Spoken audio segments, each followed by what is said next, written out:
Right, what I'm going to talk to you about, my name's Chris, I'm CEO of ThriveMap. I'm going to talk today about creating a radically honest and transparent assessment process, why that is the right approach to take. I'm going to talk about some research that led us to that conclusion, and then I'm going to share a brief demo so you can see a little bit about the platform and a case study of a client of ours that we're working with on this approach. Before we get on to that, I just want to ask, I want you to imagine something. I want you to imagine you're applying for a job. It might be difficult for some of you to imagine applying for a job. It might have been a while since you've done that. But I want you to imagine kind of reading a job description and getting really excited about that role and getting really excited about the culture of the company. Everything you read in the company, everything you hear, all the employer brand videos that you see sound really, really good. And you go for an interview and that interest and intrigue is indeed furthered. Everything sounds exactly right for you. Then you start on day one and it feels different from what you've seen. And those expectations, all those hopes and dreams that you had haven't been met. How do you feel in that moment? Perhaps you feel a bit cheated, a bit annoyed, perhaps angry.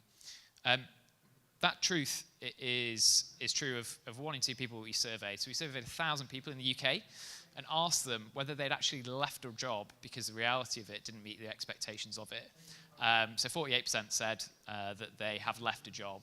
And it's really interesting because those expectations are set by you guys. They're set by your recruitment leaders and they're set by your hiring managers. And it's really important that we communicate an honest and transparent view of what life is really like in our organization. So some of the reasons why those expectations weren't met, of course we asked these 1,000 people. So most common reasons were actually the job responsibilities were different to how they were told they would be in the hiring process. The second most important reason was the culture or working environment was different. We did ask a separate question on that. So quite often people leave because the culture isn't mirrored in what they expected it to be. But even simple things such as working hours or shift patterns are often different from how they're communicated to people in the hiring process. I'm going to hypothesize on some ideas why that might be the case. But it's a problem that's getting worse. So actually, out of all the age demographics we surveyed, the age demographic that's reported this problem said they'd actually left a job because the reality of it didn't meet their expectations of it were Generation Z. Now, if you think about that, it's quite counterintuitive. They have the least experience in the workplace because they are the youngest, but they have reported leaving a job because their expectations weren't met more than any other demographic we surveyed. So what are the reasons for this?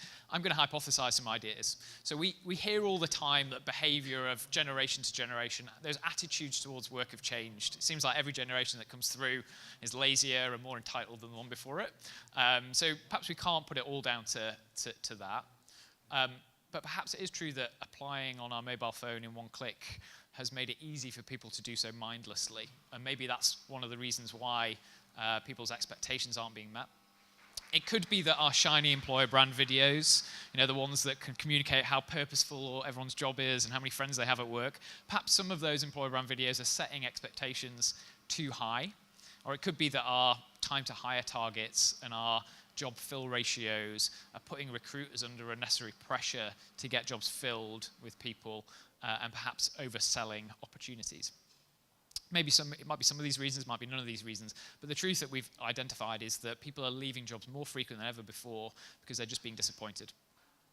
So we've talked about there's a difference between candidates' expectations and the reality, but what's that got to do with assessments? Well, we believe that assessments should actually play a part in setting those expectations and communicating the realities of the role, realities of life in your culture as part of the process.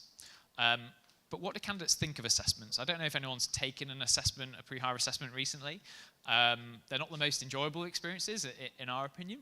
And candidates think so too. So out of all the people we surveyed, 1,000 people, those that had taken an assessment, just under half, 45%, said they had a negative experience. That's how they described it. So it's really important as part of candidate experience that we deliver a really positive experience.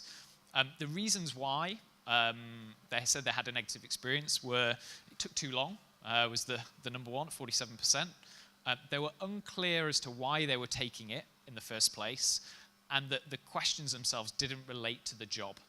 So the last 2 points there are really something that we can help solve. And in terms of taking too long, we believe assessment should be completed in under 15 minutes. What was interesting though, we asked about candidate experience when it came to assessments, But then we asked them a question, which was, would you like to take an assessment if it showed you what life was like in the role or life was like in the company? And 71%, almost 3/4, said they would actually prefer to take an assessment, and only 4% of people said they wouldn't like to take an assessment that communicated the realities of the role. So we think there's a real opportunity here, and there's a thirst for knowledge of candidates. They want to know what life's going to be like wherever possible, and we can plug a gap. So I'm going to show you a brief video, and it's going to take you through our approach to assessments. Let me just do that now. Or not. Here we go. So our approach to pre-hire assessments is to make them narrative-based, to really tell a story. They're completely customized to your employer brand and your stories that you have to tell. We've told quite a few stories already, and you can see some of those on the slides in the background. So we really focused on asking people questions within the context of the role or the culture of the business. That's way more accurate than asking abstract questions about characteristics. You can see we've got 11 different question types, so it keeps the candidates really engaged, and it delivers a really fun and positive experience. And of course, we're mobile first, and we fully integrate all our assessments with your existing recruitment workflow. So everything is integrated into your ATS, and the reports that we create for you are automatically generated based on the data that's captured in the assessment. So that's a nice video with some interesting music. Right, so we wanted to test this theory that radically honest assessments that communicated things that might even be construed as perhaps negative about a role or a culture, whether that worked. So we worked with a company called Safelite Autoglass, the US version of Autoglass UK. And I want to just kind of give you a bit of information on who they are and give you an idea of scope. So we created an assessment for their technician population, which is what I'm going to show you. Just to give you an idea, they have 170,000 candidates take this assessment every year. So it's high volume. They're in every 50 states in the US. They were using an existing pre-hiring assessment before moving to us. So the benchmark here is an existing off-the-shelf solution that tested characteristics. And the third thing really to know is they were quite skeptical. So, they were really kind of skeptical that actually, changing assessment provider could move some of their metrics. The first thing we asked them was, why are people leaving jobs? And actually, the job of technician, actually one of the main reasons is due to bad weather. People really like the idea of the role, but they hate going out in the rain or the snow or the sleet. So it's literally the first question we ask in the assessment is, do you want to continue knowing that some days are going to have bad weather? Of course, we're mobile first. Now let's go into a live demo. I just added this link in before we started, so we'll see if this works. Okay, cool, we're in. So this is the job application page, or a still of it. So when the candidate applies, it goes straight into a link saying, hey, we'd like to take, complete your assessment, take our online assessment. Now, one thing to note here is the application is not lost. The application is still processed the normal way. It's just an optional addition. And if they don't choose to take the assessment now, they will get automatically emailed and reminded. So we start with a testimonial from one of their employees to upsell the benefits of working there. It's not all negative. GDPR. And then we go into some of those questions that we saw there. So the first question is about bad weather. Do you want to continue? And we almost want to put off candidates that might not enjoy the role or life in the company, because we create them for culture as well, from continuing in the process. So that's why the first question is about some of the key components as to why people leave. I won't go into too many details of the questions. What we do is every assessment is customized to the company, so some of these things won't appeal to you. You have to bridge your imagination a little bit in terms of thinking, how would we use this, and what are the things that we are assessing for in candidates, and how does it actually show up in the context of the role? We really believe in asking people not abstract questions, but real questions about, well, the thing you want to measure, how does it actually show up at work? So this is why all our questions follow the narrative of a typical day in a life of the role or company. There's a question here which is about your GPS has failed and you need to get to your customer, follow a process, and this is testing a few things that they wanted to measure, including mechanical aptitude. And obviously, one of the key components of this job is actually taking photo of damage of cars ahead of doing work on the car. So we can, again, bring in visuals, photo, video, etc. Into our assessment. So I hope that gives you an idea. In terms of the output, if we just go back to the presentation a second, I'll talk to you through some of the results that we've got back. Okay, so first of all, their previous assessment was only being used 44% of the time. So there was a number of reasons for that, but a lot of it was driven by manager trust. So it was an abstract psychometric. Managers didn't really understand the output. It wasn't customized to what they wanted, and they didn't really believe the assessment was delivered a very good candidate experience, so they're just reluctant to use it.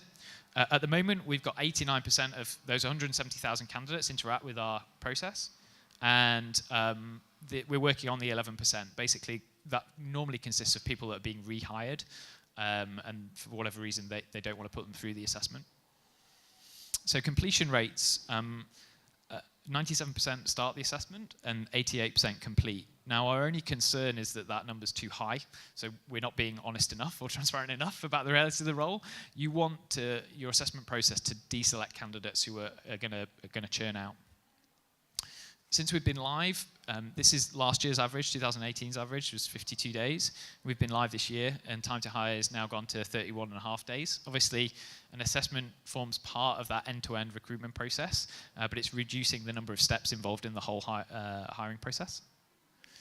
What's really great at Safelite is they've got a really clear performance number for each technician, so it's really easy to measure performance, and it's a combination of their customer service, so their NPS score, the efficiency, so minutes per customer, how many jobs they achieve, and their accuracy.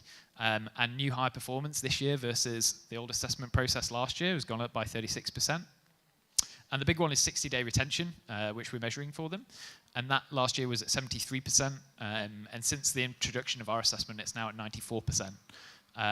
So yeah, they're pretty happy with that. So yeah, that's it. I suppose in summary, if you're looking at assessments, we believe in creating them that tell a story, that educate candidates on life in your company, your role, and we will push you, if we work together, to be as honest as possible with that.